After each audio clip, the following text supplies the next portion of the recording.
What's going on, Jerome's? The 24 season didn't go the way that the Minnesota Fighting Vikings hoped that it would have.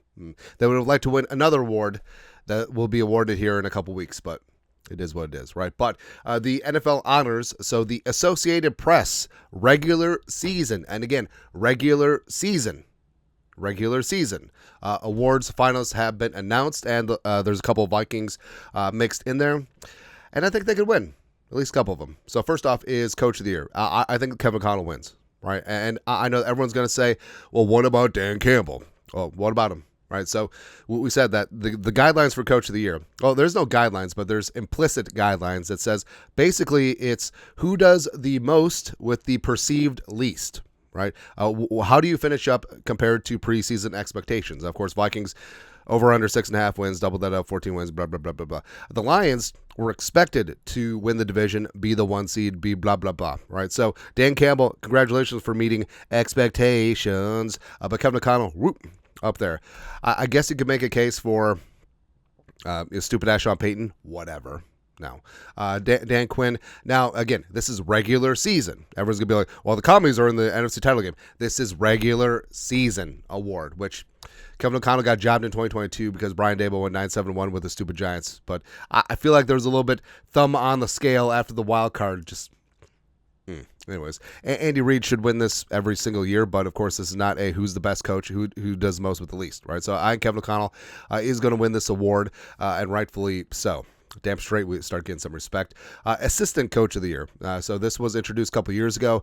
Flores is up there with Joe Brady, Fangio, Aaron Glenn, and Ben Johnson.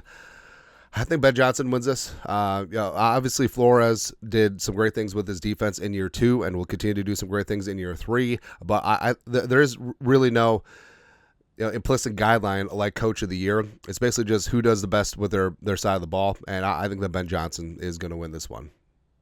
Kind of sucks, but yeah. Next is Comeback Player of the Year. So this one did have pretty explicit guidelines where you can't just come back from being bad or being a backup, right? So basically after jumping Joe Flacco won Comeback Player of the Year last year, playing 5 decent games, that's it, off of the couch for the Browns, when Damar Hamlin literally died and then came back to be a backup, yeah, they changed guidelines because I feel like the fix is going to be in on this. I feel like they're just going to give it to Damar as a makeup call for last year. And it's a great story. And Damar this year became a starter again for the Bills. Played pretty well, so respect there. But I think that there's going to be some rogue voters, right? And a lot of these voters submit their ballots before the end of the year. So they probably missed Sam Darnold week 18 against the Lions, just like Sam Darnold missed receivers week 18 against the Lions. So I think that Burrow has a chance to win this. Others, you got Burrow, JK, Gonzo come back from injury. Damar technically isn't coming back from injury either, but we know long-term that he is. But I think that Darnold has a puncher's chance in this one. But ultimately, I think that this one will be the makeup call for Damar Hamlin. The rest, MVP, Josh Allen, Saquon, Joe Burrow, Jared Goff, and Lamar Jackson. I think Lamar wins his 3rd MVP. Is it fair? Is it whatever? No, but he was the best in the regular season. Slightly above Josh Allen for me, slightly above Saquon.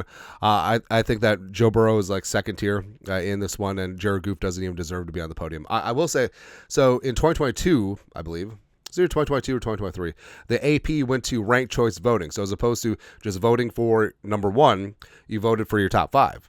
And again, depending on when people submitted ballots, because I'm sure a lot of these voters submitted ballots after week 17, because week 18, some of these players didn't even play.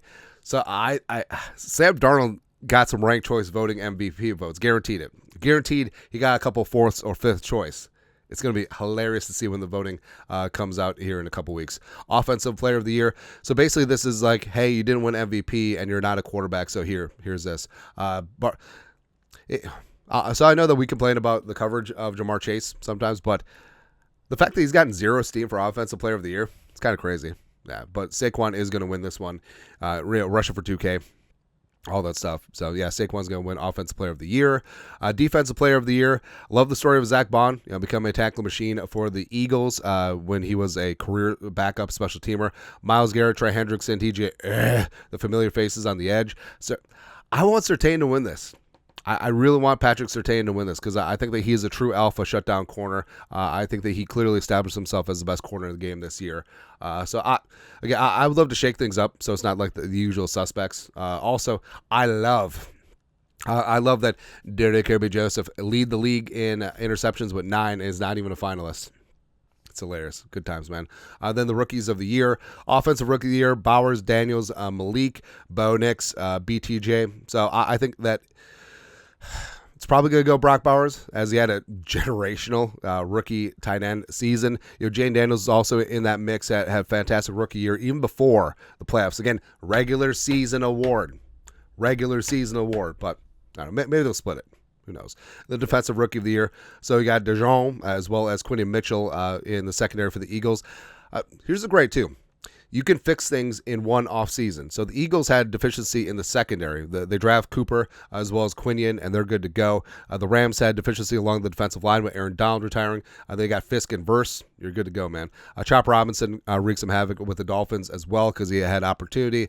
This is supposed to be the Diamond Dallas Turner Award. That's all right. Give him a couple years. Also, I love that Verse sort of tiptoes through the tulips just because he's loud. All right, but Verse, he's a defensive rookie of the year finalist with 4.5 sacks. He made the Pro Bowl with 4.5 sacks. He was number 4 on his team in sacks, behind Fisk, by the way. But of course, he doesn't get Fisk's not going to get the headlines. Anyways, but this one, who cares? That's all. But I do think that Darnold finishes top 2. In comeback player of the year. If he does lose, it will be to DeMar, so we'll see. I think Flores, he'll probably finish behind Ben Johnson and Joe Brady, but we'll see. But glad that Flores getting a little bit of recognition, and Kevin O'Connell should win 2024 NFL Coach of the Year. Again, he should have won 2022, so we'll see how he gets screwed this time around, but we'll see. Anyways, that's it. NFL AP honors, awards, blah, blah, blah. Finalists announced. Let us know your thoughts. Our thoughts, comment section. You guys know what to do. Skull, production value.